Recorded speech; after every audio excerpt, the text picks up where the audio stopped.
Senhor esteja convosco. Ele está no meio de nós. Proclamação do Evangelho de Jesus Cristo segundo João. Glória a vós, Senhor. Celebrava-se em Jerusalém a festa da dedicação do templo. Era inverno. Jesus passeava pelo templo no pórtico de Salomão. Os judeus rodeavam-no e disseram: até quando nos deixarás em dúvida? Se tu és o Messias, dize-nos abertamente. Jesus respondeu: já vos-lo disse, mas vós não acreditais. As obras que eu faço em nome do meu Pai dão testemunho de mim. Vós, porém, não acreditais, porque não sois das minhas ovelhas. As minhas ovelhas escutam a minha voz, eu as conheço e elas me seguem. Eu dou-lhes a vida eterna e elas jamais se perderão, e ninguém vai arrancá-las da minha mão. Meu Pai que me deu estas ovelhas é maior que todos, e ninguém pode arrebatá-las da mão do Pai. Eu e o Pai somos um. Palavra da salvação. Glória a vós, Senhor.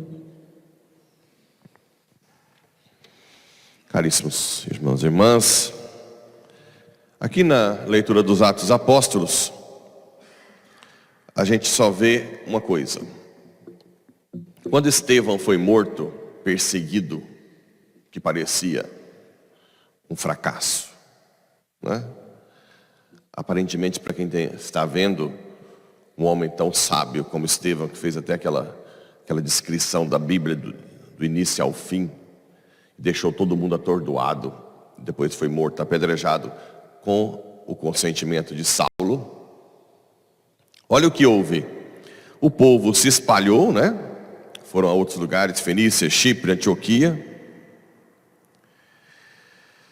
Alguns deles ali também começaram a pregar para os gregos. E dali, muitas pessoas acreditaram no Evangelho e se converteram ao Senhor. Tem um padre da igreja que se chama Tertuliano. Não foi santo, porque quis ser mais santo que a igreja no final da vida. Entrou numa ideologia que se chama montanismo. Ele achava que o povo católico é muito frouxo, e que deveria ser mais duro, que deveria ser mais... Lembra daquela história de que nós, católicos, não temos que ficar cobrando de como tem que ser rígido o outro. Lembra disso, né? Você cobra de você, acolhe o outro e deixa que cada um tenha o seu tempo de conversão. Se a pessoa se abre a você, você dá seu conselho. Se a pessoa não se abre, simplesmente acolhe, né? Mas infelizmente ele caiu nessa armadilha de querer. Você tem que fazer mais jejum, você não faz, você tem que cobrar do outro, né?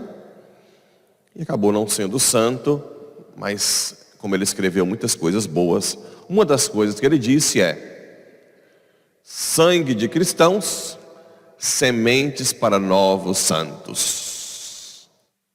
Sangue dos santos, semente para novos cristãos. Ok? Sangue de Santo Estevão. Olha o que aconteceu. Conversão na região inteira. E até quem se converteu? Saulo, né? Então, aquilo que aparentemente parece um fracasso, na verdade, Deus tirou um grande bem para a igreja. E a igreja, sabiamente, eu não sei se vocês lembram, que dia que a gente festeja Santo Estevão? Dia 26 de dezembro. A gente celebra o Natal no dia 25, com toda alegria, nasceu um menino. E no dia seguinte, o primeiro mártir, o proto-mártir, vai dizer: quem segue Cristo passa pela provação, né? Aquele menino que já, para Deus, aquilo já é um sacrifício, uma kenosis total. O Senhor Deus está numa manjedoura, num coxo de vaca. É muita humildade, né? Muito esvaziamento de si. Isso gera mártires, né? Quanto mais você esvazia, mais você se entrega completamente à obra do Senhor. E no Evangelho, nós temos algo também que nos intriga. Aquelas pessoas que são orgulhosas em si, não só orgulhosas no sentido de buscar poder, dinheiro, mas orgulhosas até na igreja, né? Pessoas que se acham, como os judeus. Nós sabemos tudo, ele não sabe de nada. Eles chegam a forçar Jesus a dizer: fala logo que você é o Messias. E Jesus, com um pouco de ironia, diz: vocês não acreditam, olha o que eu faço. E mesmo assim, vocês não acreditam, porque vocês não fazem parte do meu redil. Quem é que faz parte do rebanho de Cristo? Quem? Quem tem coração humilde. Quem se reconhece pequeno e não o dono da verdade. Não é que Deus escolhe como se fosse predestinação. A dupla predestinação de Calvino, da presbiteriana. Não. Como Deus já sabe quem vai ter o coração aberto, as pessoas que se abrem ao Evangelho são as pessoas humildes. Ou humildes mesmo, bem miseráveis, ou humildes de coração. Que aí poderia ser até pessoas ricas. É muito mais difícil, porque acabam se apegando aos bens, né? Mas uma pessoa rica que não se apega aos bens, tem um coração humilde, também pode fazer parte do rebanho de Deus. Mas é assustador. A pessoa querendo que Jesus fale, sendo que ele já fez um monte de obras. Como a cegueira pode impedir alguém de ver as obras de Deus? Assim como a cegueira pode impedir a ver as obras do demônio. Como hoje em dia a gente vê tanta gente cego. O demônio bordando, né? Pintando e bordando.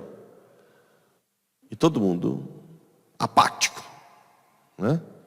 E muitas vezes entrando no jogo do demônio. Eu as conheço e elas me seguem. Eu dou-lhes a vida eterna e elas jamais se perderão. E ninguém vai arrancá-las da minha mão. Meu Pai que me deu essas ovelhas é maior que todos. E ninguém pode arrebatá-las da mão do Pai. Eu e o Pai somos um. Ó, a revelação da Trindade, né? Eu e o Pai somos um. Então tem esse mistério. O mistério dos eleitos. As pessoas que são humildes a ouvir a voz de Deus e a se adaptar a ela. A cada dia, na verdade, quando você estuda Deus de verdade, cada dia você se humilha mais, porque você sabe que você vai entrando cada vez mais num mistério que é infinito. Ao invés de você achar que é o dono da verdade, já decorei a Bíblia em todas as línguas, estou pronto. Se você realmente entra no mistério de Deus, você vai vendo cada dia mais que você não é nada. E você fica humilde diante da verdade.